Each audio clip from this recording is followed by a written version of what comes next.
자, 미국에서 트럼프가 오고 있다.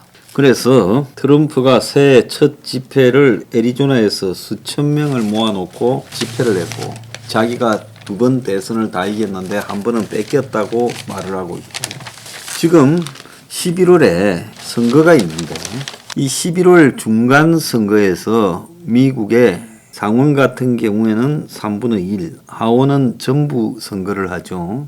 여기에서 트럼프가 있는 공화당이 상하원을 다 이기기를 기대하고 있다는 겁니다. 그래서 미국에 지금 이런 바이든의 인기가 이렇게 없어서 지지율이 완전히 급락해가지고 지지율 40%대가 무너졌어요. 30%대로 떨어지고 있는데, 지금 이 원인은 결국은 미국의 경제가 굉장히 좋지 않다. 양극화가 극심하다. 그리고 코로나로 이것이 가속화되고 있고 인플레가 또 더 심하게 되니까 못 사는 사람들이 점점 더 힘들어지고 있다. 미국에 약 1억 명이 빈곤 가까운 근처에 있다라는 이야기가 나오고 있는 나라입니다. 그래서 상하원을 다 공화당이 이길 수 있다라는 이야기까지 오고 있어요. 오늘날 왜 미국이 이렇게 됐느냐라는 것은 극단적인 양극화가 포퓰리즘을 불러일으키고 있고, 그 포퓰리즘에 편승한 미국의 중하위층 사람들이 묻지마 트럼프를 갖다가 지금 끌고 가고 있고, 또 백인들 중에 심지어 잘 사는 계층에서도 묻지마 트럼프를 하고 있다는 겁니다. 그래서 미국의 민주주의 자체가 정치적 양극화, 그 원인은 경제적 양극화가 만드는 거예요. 그래서 미국의 포퓰리즘이 심화되고 있고, 그리고 민주주의가 분열을 치유할 능력을 상실하고, 팬데믹 시대에서 민주주의가 점점 더 무너져가며 포퓰리즘을 이렇게 가꿔오는 현상이 나타나고 있다는 겁니다. 자, 한국에도 이재명이가 있습니다. 퍼주기 주도 성장으로 5대 강국을 간다라고 이재명의 5 하다가 안철수가 내껴 뺏겼다 하니까 1.5를 말했습니다. 수출 1조 달러, 국민소득 5만 달러, 그 다음에 G5를 가겠다고 이야기를 하고 있습니다. 그래서 5대 강국 안에 가겠다. 이제 이명박이 747을 말을 했지요. YS가 OECD 가입하면서 신경제를 들고 나왔죠. 지금 초부터 이제 신경제를 가지고 바람을 잡고 그 일환이 OECD 이제 가입으로 나타났고, 그러다가 외환위기를 불러왔죠. 그래서 저렇게 하면서 1.5를 가겠다는 이재명을 보면서 저는 좀 많이 제정신이 아니다라고 생각을 하고 있습니다. 자, 한국은행이 금리를 올렸지요.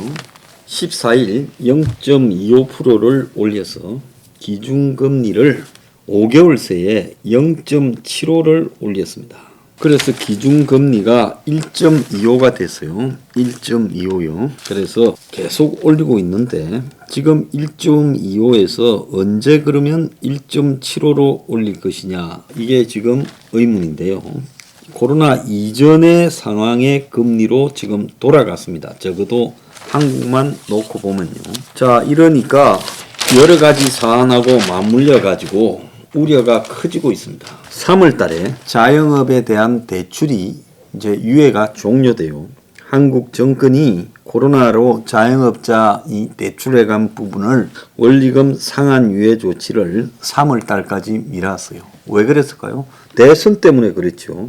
근데 3월 달에는 이제 더 이상 미룰 수 없고 이제 이것이 갚아야 될 상황이라. 그래서 3월 달에 원리금 유예가 해제되기 시작하면 취약계층을 중심으로, 어떤 취약계층이냐, 중소기업과 자영업자 중 취약계층을 중심으로 부실폭탄이 터질 것이다. 그래서 고성범 금융위원장이 14일 기준금리 인상 직후 간부회의에서 가계와 기업이 본격적으로 금리 인상을 하게 될 때 나타날 문제들을 면밀하게 분석해서 대응할 수 있도록 하게 해야 된다라고 말을 했습니다. 그러면서 중소기업과 소상공인에 대한 대출 부분에 대해서 원리금 상환 유예를 3월 달 이후로 더 연장하지는 않겠다. 3월 말로 종료를 하겠다라고 말을 하고 있습니다.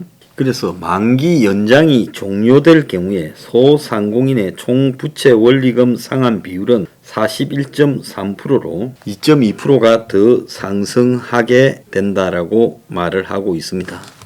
그래서 특히 신규 자영업자는 사업자금을 금융사 차입 26% 외에도 본인과 가족 등에서 68%, 친지 또는 동업자 6.8%, 또 그냥 타인 5.2% 등으로부터 조달하고 있어 실제 상황은 은행 부채보다 훨씬 좋지 않다라고 이야기가 나오고 있어요.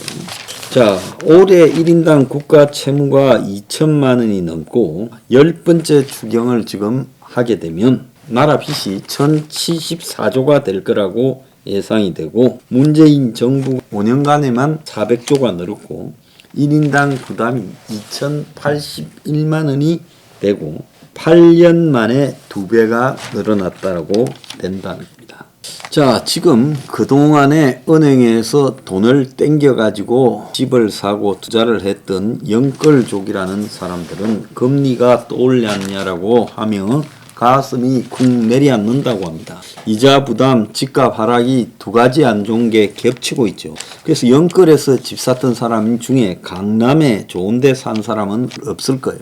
그럼 그 사람들 대다수가 서울 변두리나 경기도 이런에 샀을 건데 그래서 집값 지금 하락이 실제로 진행되고 있고 이 속에서 금리가 올라가고 또 주식회에서 비투로 빚내서 주식한 사람들도 지금 문제인데 전문가들은 이런 상황에서 버틸 수 없으면 빚을 갚아야 된다. 이렇게 말을 합니다. 그럼 버틸 수 없으면 빚을 갚아야 된다 말을 누가 모르겠습니까? 문제는 버틸 수 없어서 빚을 갚을 능력이 그들에게 없다라는 게 문제 아니겠습니까? 자, 지금 국내 상황보다 미국의 상황이 더 안 좋은 것 같은데요. 미국의 연준에서 인플레를 강하게 억제하기 위해 3월 달에부터 금리 인상을 할 거다. 그렇게 연준 안에서 이야기가 나오고 올해 미국이 금리를 6번에서 7번 정도 올릴 거라고 그래서 월가의 이 황제라고 부르는 JP 모건 체이스의 제임스 다이먼 회장이 이야기를 했습니다. 자, 올해 6, 7을 올린다.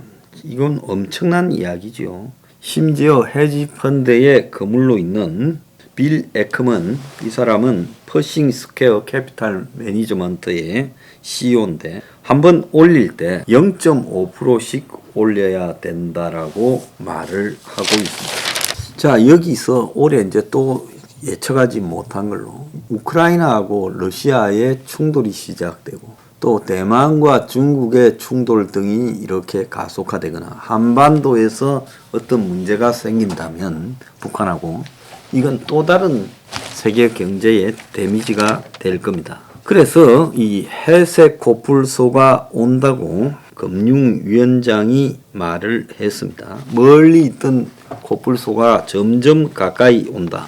충분히 코뿔소인 줄 알고 그걸 대처할 수 있는 위험인데 설마 쟤가 나한테 와서 들이받으랴 그러다가 들이받친다라는 겁니다. 자, 그런데 정부가 이게 신호가 똑같이 가야 되는데 한은은 지금 기준금리를 1.25에서 더 올리면서 지금 미국에 맞춰가고 있는데 정부는 추경을 이렇게 14조를 해가지고 돈 풀기를 하겠다. 자, 과연 이 한국도 고물가가 심각한데 이걸 잡을 대안이 있겠는가? 그리고 지금 가계부채가 근 1900조를 육박해 가고 6월 말쯤에 2000조가 넘을 거다. 지금 한 달에 한 30몇 조씩 늘어나고 있어요. 그런데 이런 가계부채의 증가라는 부분 이거는 국가나 기업이나 개인이 굉장히 조심해야 될 빚 관리 문제가 있다는 겁니다.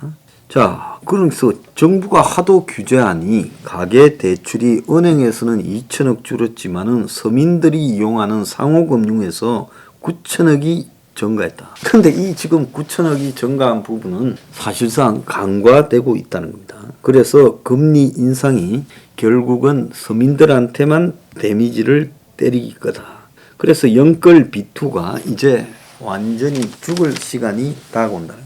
그래서 이럴 때는 투자도 줄이고 코인도 안 하고 주식도 줄이고 그리고 집도 안 사고 해야 되는데 사람들이 그런 데 대한 위험이 없어요. 그래서 결국은 정부부터 당장 금리 올리면서 추경을 편성해가 돈 푼다잖아요.